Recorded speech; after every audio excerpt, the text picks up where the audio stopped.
pemirsa, para pendengar dimanapun berada, dan wabil khusus Jamaah Masjid Nasional Al-Akbar Surabaya rahimakumullah. Kajian ba'da maghrib pada sore hari ini yaitu ngaji kitab Nasoihul Ibad atau nasihat penyejuk jiwa bersama Al-Mukarram Ustadz Haji Ahmad Muzaki STHI Al-Hafidh dan terbuka untuk umum. Dan kajian baca sore hari ini akan disiarkan langsung live melalui kanal YouTube Masjid Al-Akbar TV, kemudian TV digital terestrial Madu TV dan radio streaming mass media.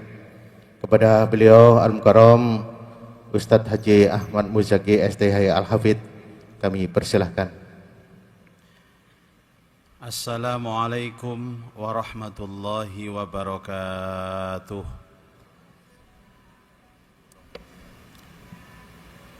Bismillahirrahmanirrahim. Alhamdulillahi rabbil alamin. Wassalatu wassalamu ala ashrafil anbiya wal mursalin Sayyidina wa maulana Muhammadi wa ala alihi wa ashabihi wa tabi'ina wa man tabi'ahum bi ihsanin ila yaumiddin. Subhanaka la ilma lana illa ma'allamtana innaka antal alimul hakim wa tub alaina innaka antat tawwabur rahim warhamna birahmatika ya arhamar rahimin. Amma ba'du. Ma'asyiral muslimin wal muslimat, Jamaah Maghrib Masjid Nasional Al-Akbar Surabaya serta seluruh penonton dan pemirsa dimanapun Anda berada, rahimakumullah. Alhamdulillah, saat ini kita masih ditakdirkan oleh Allah untuk bisa hadir di masjid melaksanakan sholat berjamaah. Mudah-mudahan sholat kita diterima oleh Allah, dapat menghapus dosa-dosa kita dan dapat membuka pintu berkah dan rahmat Allah dalam hidup kita. Semoga berkah sholat berjamaah ini semuanya diberikan sehat walafiat. Yang punya urusan semoga dimudahkan urusannya. Yang punya hajat semoga dikabulkan hajatnya, tambah umur, tambah istiqomah ibadahnya. Dan kapanpun kita kembali kepada Allah benar-benar membawa husnal khatimah. Al-Fatihah. A'udzubillahi minasyaitonirrajim. Bismillahirrahmanirrahim. Alhamdulillahi rabbil alamin arrahmanirrahim. Iyyaka na'budu wa iyyaka nasta'in. Ihdinas siratal mustaqim.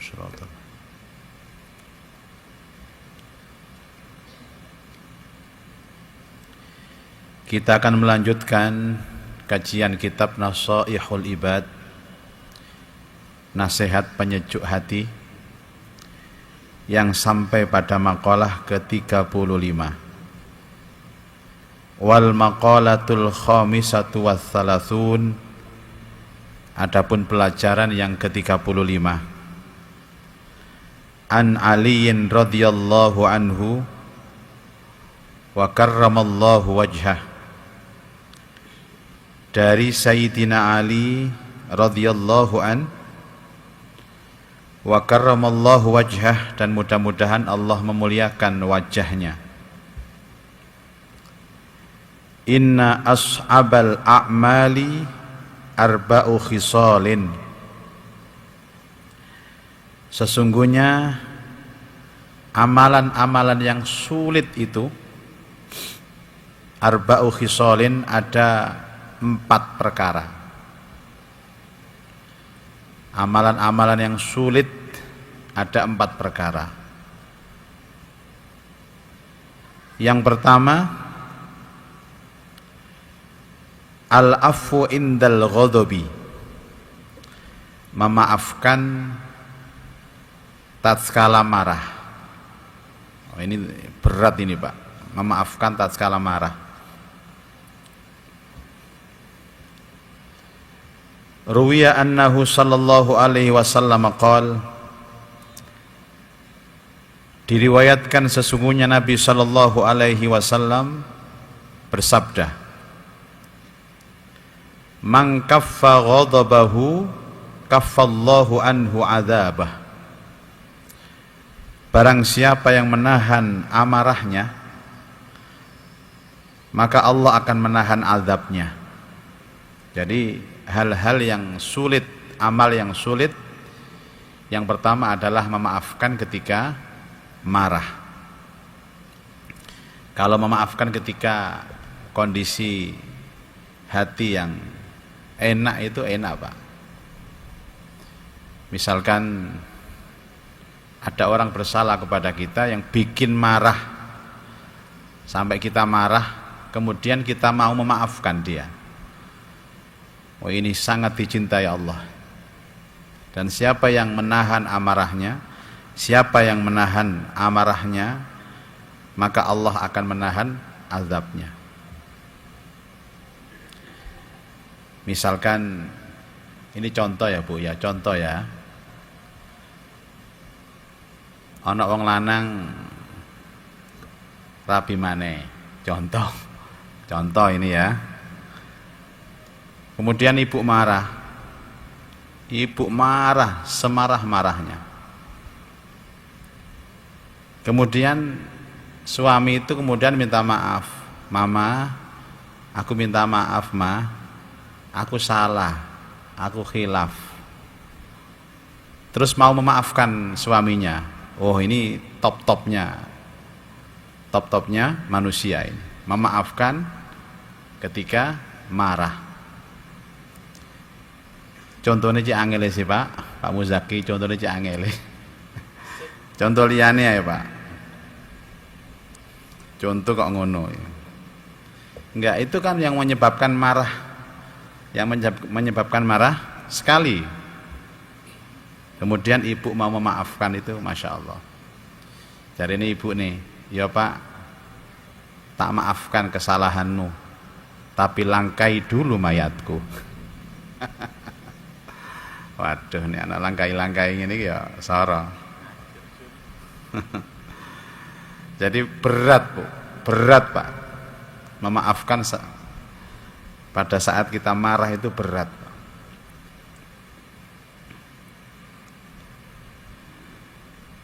Kemudian waruwiya annahu sallallahu alaihi wasallam qala, dan diriwayatkan bahwa Nabi sallallahu alaihi wasallam telah bersabda,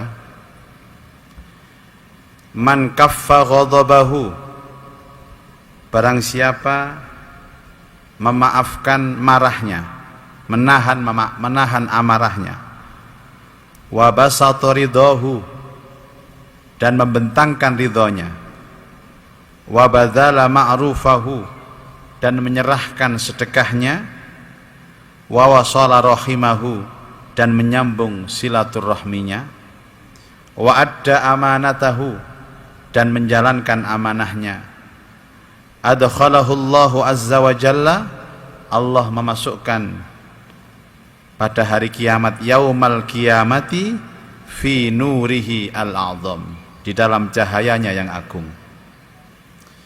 Jadi siapa yang menahan amarahnya, kemudian membentangkan ridhonya, kemudian menyerahkan sedekahnya, dan menyambung silaturahminya, serta menunaikan amanahnya, maka Allah akan memasukkan dia di hari kiamat pada cahayanya yang mulia, cahayanya yang agung. Rawahu Ad-Dailami, hadis ini diriwayatkan oleh Imam Ad-Dailami. Ini soro-soro tok, susah-susah tok ini Pak. Bagaimana orang bisa menahan amarah, kemudian merasa ridho,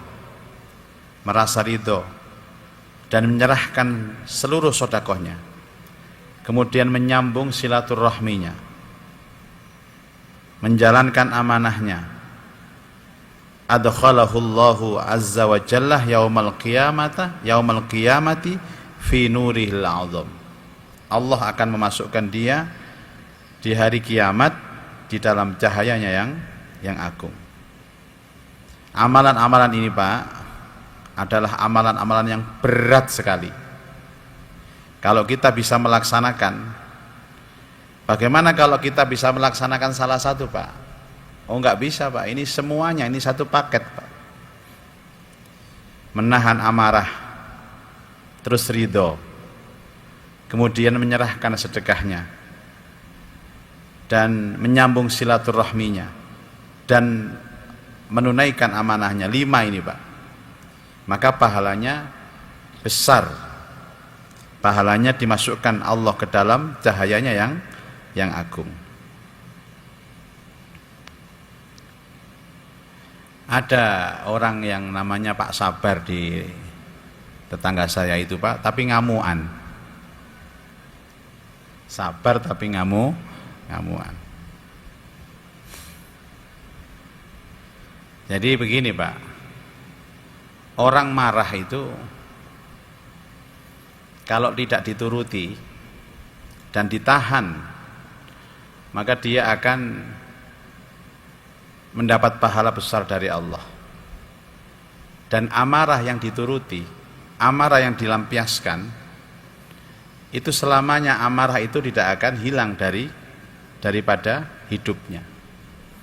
Saya pernah berceramah di UNER waktu itu tentang menahan amarah. Kemudian ada jamaah protes, Pak, saya itu kalau marah nggak dilampiaskan Pak, dadi udun Pak. Dadi udun itu istilahnya Pak. Jadi ndas ngeluh Pak, kalau amarah itu tidak dilampiaskan. Amarah harus dituntaskan sekarang juga, biar plong. Terus saya bilang kepadanya, apa iya? Bukankah amarah itu ditahan? Dan menahan amarah yang pertama itu berat, kemudian marah lagi. Menahan amarah yang kedua lebih ringan, kemudian marah lagi. Menahan amarah yang ketiga itu lebih ringan lagi, dan akhirnya dia tidak bisa marah. Orang yang tidak bisa marah itu asalnya pemarah, tapi mampu dia tahan. Dan konsep yang jelas benar itu konsepnya Allah, al-kadhiminal ghaid, menahan amarah. Berarti orang yang melampiaskan amarah itu, kalau marah dilampiaskan, maka sesungguhnya dia tidak bisa menyembuhkan penyakit marahnya itu. Sesungguhnya tidak bisa menyembuhkan penyakit marahnya itu. Dia marah pasti melampiaskan. Dan sampai kiamat, sampai dia mati pun dia akan tetap menjadi pemarah. Beda dengan menahan amarah. Tahan berat, tahan yang kedua lebih ringan, tahan yang ketiga lebih ringan, dan akhirnya tidak bisa marah. Orang yang pemarah itu, orang yang pemaaf itu dulunya pemarah Pak, tapi mampu dia tahan. Jadi sesuai dengan ayat Allah, wal kadhiminal ghaid wal afina 'anin nas, menahan amarah dan memaafkan kepada manusia. Wal judi fil usrati, wal judi dan dermawan Pak, ai badrul mali, maksudnya adalah menyerahkan harta, fil usrati, pada saat apa? Pada saat usrah, sulit tapi mampu dia bersedekah, mampu berderma. Ai fi waqtil fakri, di dalam waktu fakir, wa su'ubatil mali, dan sulitnya cari harta. Lagi sulit harta, lagi butuh harta, tapi dia berderma. Oh, ini beratnya minta ampun.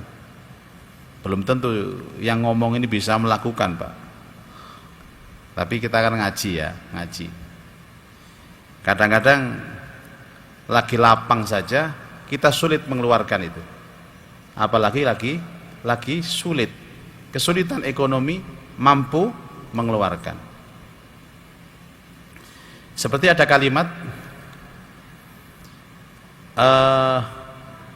berderma kalau sedikit, jangan nunggu banyak, kemudian berderma nunggu banyak. Itu namanya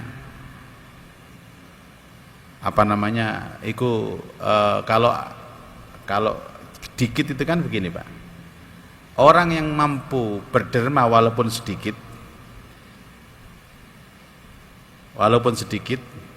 itu memungkinkan dia berderma pada saat lapang. Saya main duit-duit titik, Pak, karena memang punyanya seperti itu, mampu sedekah. Nanti kalau punya uang banyak, lebih mampu lagi sedekah. Begitu. Sulit, ekonomi sulit, itu mampu bersedekah. Apalagi ekonomi lagi lapang, lebih mampu lagi bersedekah.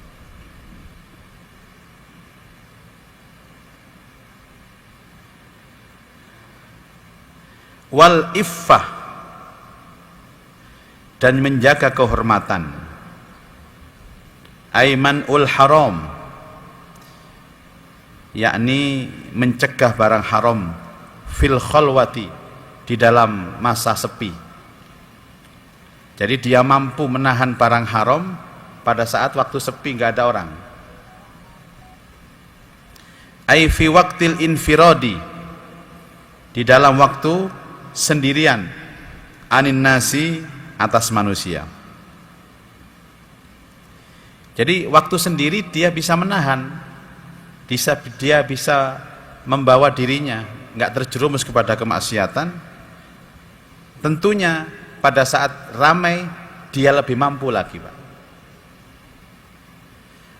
Fal afifu, orang yang menjaga kehormatannya itu mayyubashirul umur,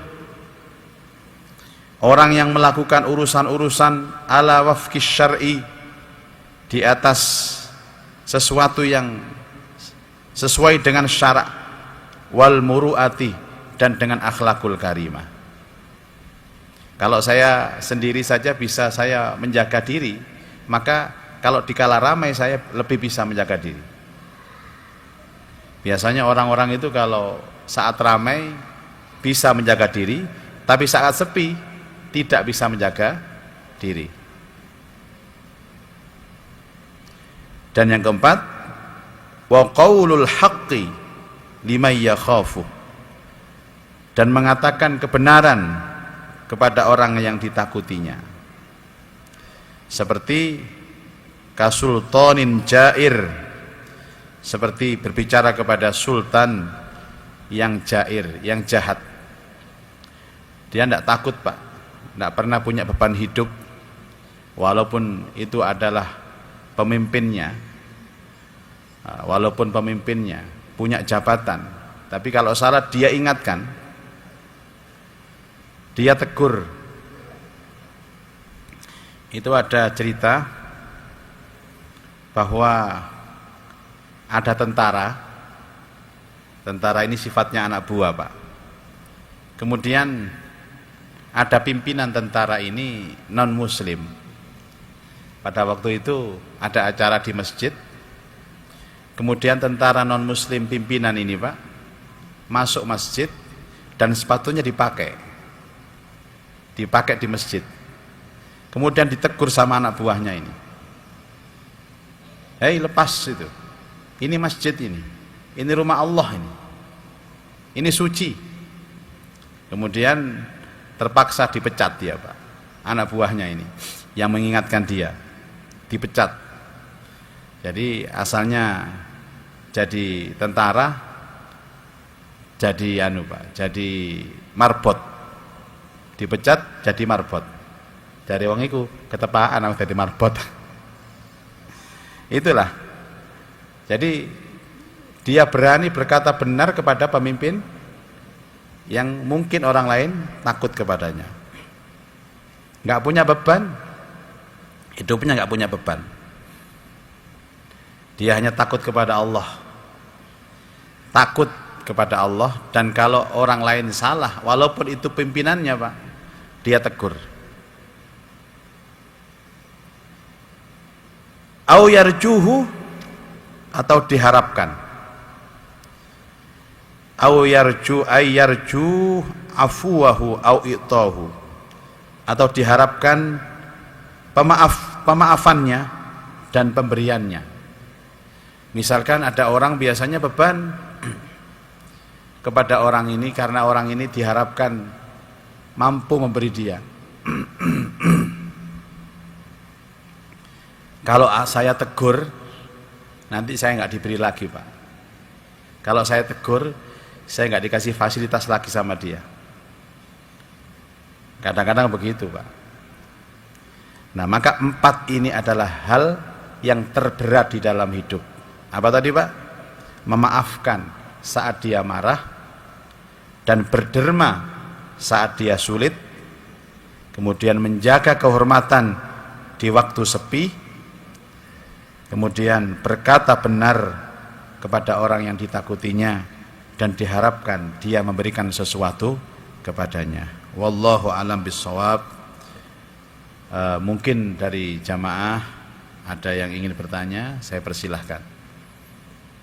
1, 2, ya silahkan. 3. Monggo Pak.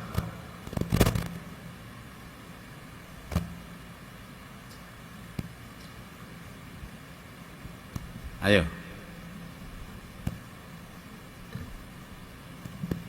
Silahkan. Tes. Assalamualaikum warahmatullahi wabarakatuh. Waalaikumsalam warahmatullahi wabarakatuh.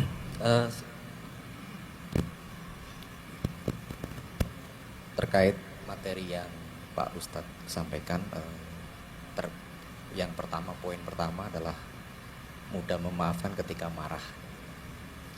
Ini saya coba untuk skala yang lebih tinggi, skala marahannya gitu Pak. Misalkan ada seorang bapak gitu ya, terus kemudian anaknya misalnya dibunuh atau diperkosa gitu ya. Nah, dari sisi keadilan kan anaknya mati ya. Nah, artinya kalau mengacu dari materi yang Bapak sampaikan tadi, nah terkait dengan hubungan dengan kisos, mungkin Bapak bisa menjelaskan lebih lanjut. Iya. Terima kasih. Assalamualaikum warahmatullahi wabarakatuh. Pernah ada kasus di Australia itu. Kasus seorang pemuda dibunuh. Seorang pemuda dibunuh dan dirampok. Kemudian di pengadilan tiba-tiba orang tuanya memaafkan, Pak. Orang tuanya memaafkan. Saya maafkan semua perbuatan dari perampok dan saya cabut dari semua tuduhan-tuduhan itu. Jadi otomatis sang pelaku ini dibebaskan. Kemudian dia mencuri perhatian netizen. Siapakah dia? Dan kenapa dia melakukan itu? Kemudian dia menjawab, kalau tidak saya maafkan, maka hukuman itu akan tetap, hukuman mati ya kepada perampok itu. Dan kalau tidak saya maafkan, maka nyawa anak saya itu nggak ada gunanya. Anak saya itu menjadi tenang kalau saya memaafkan, keluarganya, orang tuanya memaafkan. Jadi semakin tenang dia. Dan kalau saya memaafkan, maka hidup saya selesai sudah. Biarlah saya menanggung kesedihan, kesusahan dari meninggalnya anak saya. Tapi saya tenang. Orang tidak memaafkan itu tidak tenang. Jadi perampok itu akhirnya sadar dan menangis, Pak. Jadi mendapat pemaafan dari orang tua. Itu mungkin suatu amalan yang sangat tinggi nilainya.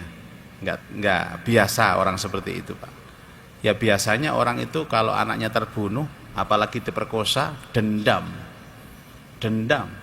Dan dendamnya itu kadang-kadang ditularkan kepada keluarganya. Sampai pitung turunan, tak uber kon. Diuber itu apa? Sampai anak-anaknya tak kejar kamu. Dan itu semakin akan menambah permusuhan. Kemudian menambah ketidaktenangan. Tidak tenang bagi yang tidak memaafkan, Pak. Tapi berat sekali. Berat. Itu menjadi perhatian netizen. Seorang bapak dari anak yang terbunuh, dia mudah sekali untuk memaafkan dengan alasan kalau sudah begini selesai urusan. Dan anak saya yang mati itu tenang, Pak. Dan kami keluarga hidup tenang. Ya, itu tugas saya untuk menjelaskan kepada keluarga agar agar bisa menerima semua ini. Itu mulia sekali, tapi berat sekali. Berat sekali. Tapi itulah yang diinginkan oleh Rasulullah Shallallahu Alaihi Wasallam. Sebenarnya boleh dia nggak memaafkan, Pak. Oh, namanya hukuman kok. Ya, yang setimpal harus seperti itu. Tapi dia mampu memaafkan kepada pelaku itu. Itu kalau sudah akhlak, itu sudah akhlak tertinggi. Akhlak tertinggi. Mampu memaafkan orang yang membunuh anaknya sendiri demi untuk kelangsungan hidup. Ya. Luar biasa. Saya menonton itu sampai menangis, Pak. Itu dramatis sekali di pengadilan itu. Sudah, saya maafkan dan saya cabut semua tuntutan kepada sang pembunuh dan perampok anak saya. Masya Allah, langsung, Pak. Otomatis dia wajib, kalau dalam Islam dia wajib membayar denda. Wajib membayar denda. Diberikan kepada siapa? Kepada ahli warisnya ini. Mulia sekali, tapi berat sekali. Begitu, Pak ya? Oke? Ya.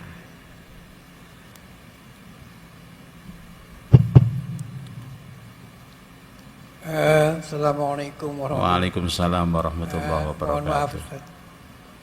Saya maafkan, Pak. Karena temanya kan memaafkan ya harusnya. Mohon Yai, kebiasaan untuk bisa memaafkan, kebiasaan untuk dermawan, kebiasaan untuk menjaga kehormatan. Ini apakah ini ada kaitannya dengan konsep untuk membersihkan diri pada 5 tataran itu, Yai? Artinya banyak zikir, banyak sholawat, kemudian bisa membersihkan nafas, akal, mal dan itu. Mohon maaf, terima kasih. Baik. Tazkiyatun nafas, membersihkan hati itu memang hubungannya dengan memaafkan, Pak. Jadi orang memaafkan itu artinya orang yang ingin tenang. Coba panjenengan nggak memaafkan ya, pokoknya aku gak nyepuro dhek blas sau. Gak nyepuro dhek blas. Sampeyan kepethuk nang embong, nang prapatan. Iku cekot. Wis jelas itu. Ya. Pasti sakit hati terus.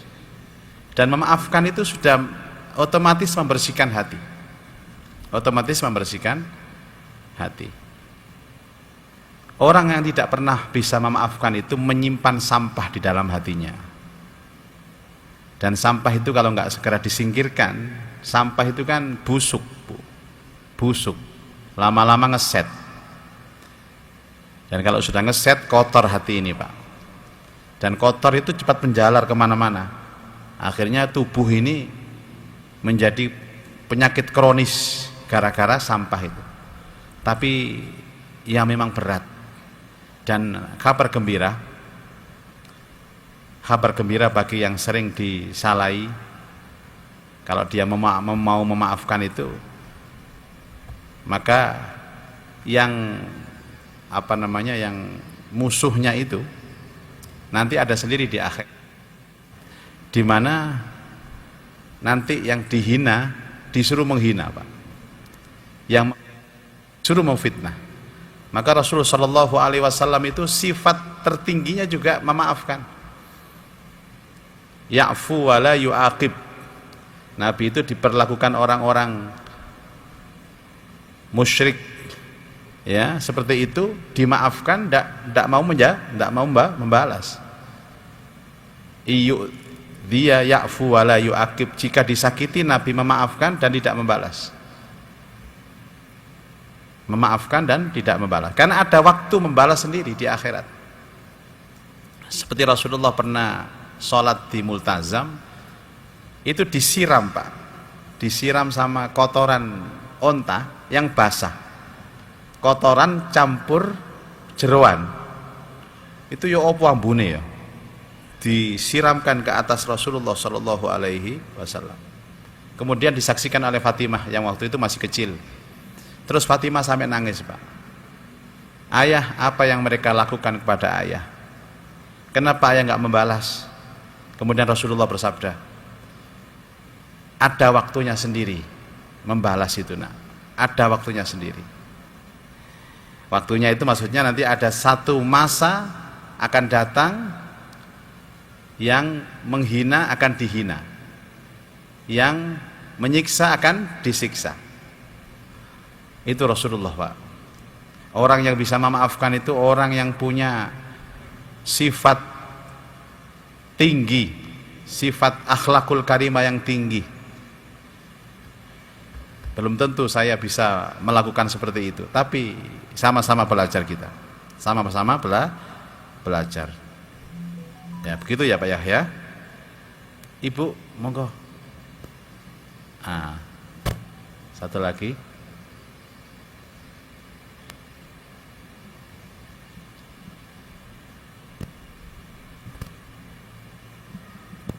Assalamualaikum warahmatullahi wabarakatuh. Waalaikumsalam warahmatullahi wabarakatuh. Saya Ibu Haji Hadijah dari Bondowoso Pak. Ya, mau tanya tentang memaafkan. Tapi mau memaafkan ke cucu saya. Cucu saya itu yatim.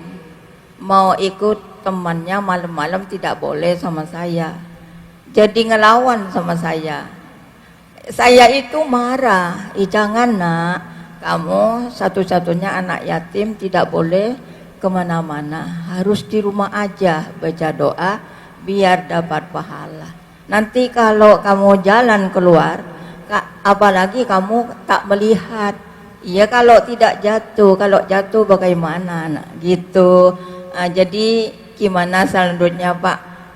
Terus terangkan aja Pak Ustadz. Ya sudah, sekian, terima kasih. Assalamualaikum warahmatullahi wabarakatuh. Ya saya yakin salah-salahnya cucu, nakal-nakalnya cucu, pasti orang tua itu mau memaafkan Bu. Orang tua itu salah satu sifatnya gak tegoan, gak mentoloan. Dia mampu menasihati. Dan kalau anaknya nggak nurut, kemudian melakukan hal-hal yang dilarang itu, dan akhirnya berbahaya bagi dia, ya sakno juga. Jadi sebaiknya orang tua itu melapangkan dada untuk anak-anaknya. Jangan menjadi beban untuk anak-anaknya. Memaklumi anak-anaknya. Lebih baik memaklumi.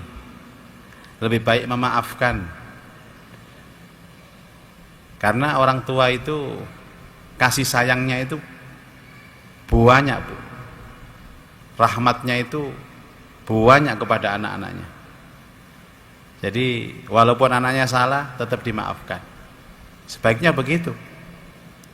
Anaknya nggak ke rumah, kemudian ya dimaafkan. Anaknya nggak telepon, dimaafkan.